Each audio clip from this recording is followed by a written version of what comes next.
और सेक्टर की बात करते हैं, एफएमसीजी। सुबह डाबर के अपडेट काफ़ी कमज़ोर थे। 6% की गिरावट डाबर में देखने को मिली। और मैरिको ने भी अपने कारोबार के अपडेट दिए हैं। मैरिको में भी थोड़ा सा जो अपडेट था वो थोड़ा मिक्स बैग लगा मुझे, लेकिन एक्सपर्ट से पूछते हैं। मंगलम के पास चलते हैं, जानते हैं कैसे थे अपडेट्स दोनों। मंगलम, गुड आफ्टरनून, बताइए।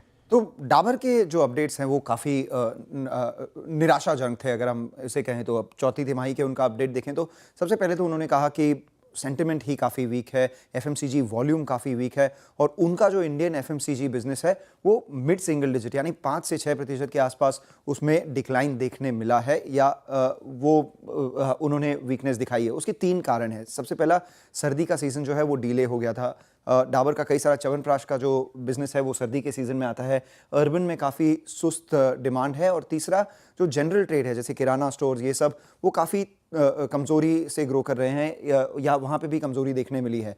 इस वजह से जो पूरा उनका कंसोलिडेटेड बिजनेस है इस क्वार्टर में फ्लैट ग्रोथ दिखाएगा, और उस रीज़न से उनका जो मार्जिन है वो भी 150 से 175 बेसिस पॉइंट्स घट सकता है। ये सबसे बड़ा रीज़न है, स्टॉक नीचे है। बट दूसरा रीज़न ये स्टॉक नीचे इसलिए है क्योंकि पिछले 3 क्वार्टर में मैनेजमेंट ने क्वार्टर के बाद कहा है कि बाकी प्रॉब्लम्स अब हम उनके पीछे हैं और आगे जाके उनको ग्रोथ दिखेगी, और अगले 3 क्वार्टर में ये नहीं हुआ है। तो अब स्ट्रीट मैनेजमेंट जो कह रही है और जो रिपोर्ट कर रही है उसके बीच में जो गैप है उसको ज़्यादा मायना दे रहा है। उस वजह से स्टॉक 6% नीचे है। मैरिको दूसरी तरफ देखें तो वहाँ पर ग्रेजुअल इंप्रूवमेंट देखने मिली है। क्या हम बहुत अच्छा ग्रोथ देख रहे हैं वहाँ पे? नहीं, पर पिछले क्वार्टर को लेके और अभी क्वार्टर में अगर आप देखें तो क्वार्टर ऑन क्वार्टर ग्रोथ है। कंसोलिडेटेड रेवेन्यू उनकी हाई टीन्स में ग्रो करेगी।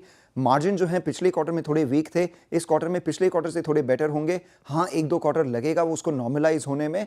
तो ये क्वार्टर थोड़ा सा मिक्स था, बट उसमें ग्रीन शूट्स दिखाई दे रहे थे। स्टॉक अभी निचले स्तर से ऊपर है, पर अगर आप पिछले 8 या 10 दिन में देखें तो मैरिको एफएमसीजी सेक्टर में आउट परफॉर्म कर रहा था, और उस वजह से अभी इतना ज़्यादा तेज़ नहीं चल रहा है। तो मैरिको माइल्डली पॉजिटिव मिक्स्ड, और डाबर काफ़ी नेगेटिव, इसलिए हम उस स्टॉक में वो रिएक्शन देख रहे हैं आज।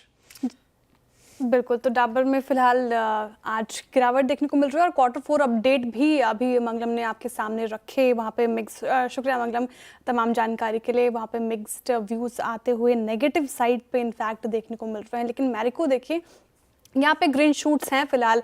चार्टिकली अगर देखें तो फंडामेंटल बात हुई। गाबा सर, एफएमसीजी स्टॉक्स आपके रडार पर रहते हैं। मैरिको और डाबर दोनों के चार्ट्स क्या इंडिकेट कर रहे हैं, किसमें आपको स्ट्रेंथ नजर आ रही है? ट्रेंड तो मैरिको में नजर आती है, क्लियर कट, एब्सोल्युटली। बहुत अच्छा बेस बना है मैरिको में, करीब 650 जोन के आसपास ट्रेड कर रहा है, 656। तो ये जो 4 दिन का जो मूव है, ये कंसोलिडेशन मूव देखता हूँ, क्योंकि प्रीवियस मूव अप है। कंसोलिडेशन फ्रेश अप मूव शुरू होना चाहिए। मेरे ख्याल से टारगेट करीब 680 के हो सकते हैं, उससे 2-4 दिन लग सकते हैं।